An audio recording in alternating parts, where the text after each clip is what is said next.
एक भूले बिसरे शहर के बीचों बीच लगातार धुंध में डूबा हुआ एक अनोखी इमारत खड़ी थी, जिसे आत्माओं की लाइब्रेरी के नाम से जाना जाता था। यह भयानक फुसफुसाहटों का स्थान था और स्थानीय लोगों का मानना था कि यह शापित है। इसमें अलौकिक कब्रों का संग्रह है जो किसी व्यक्ति को पागलपन की ओर ले जा सकता है। लाइब्रेरी का निर्माण कई शताब्दियों पहले एलिसडम नामक एक रहस्यमय विद्वान द्वारा किया गया था।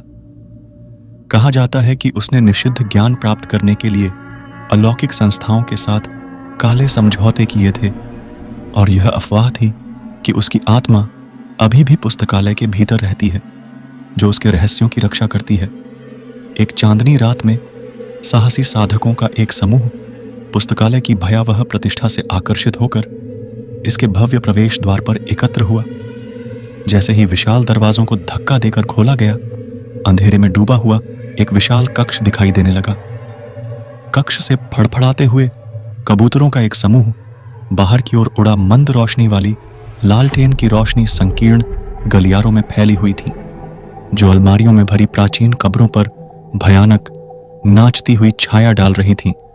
जैसे जैसे वे आगे बढ़े, उन्हें हल्की फुसफुसाहट सुनाई दी, मानो किताबें स्वयं निषिद्ध रहस्यों को बड़बड़ा रही हों। एक छिपी हुई कोठरी में उन्हें एक विशेष रूप से अशुभ पुस्तक मिली, जो घिसे हुए चमड़े में बंधी हुई थी। इसका शीर्षक द हॉरर स्टोरी धूमिल सोने में उभरा हुआ था। जैसे ही उन्होंने गुंबद खोला, कमरा ठंडा हो गया और भूतियां छायाएं छाया से उभर आईं। उनकी खोखली आंखें घुसपैठियों पर टिक गईं। कमरे में मौजूद शख्सियतें पीड़ा, विश्वासघात और अकथनीय भयावहता की कहानियां सुनाने लगीं।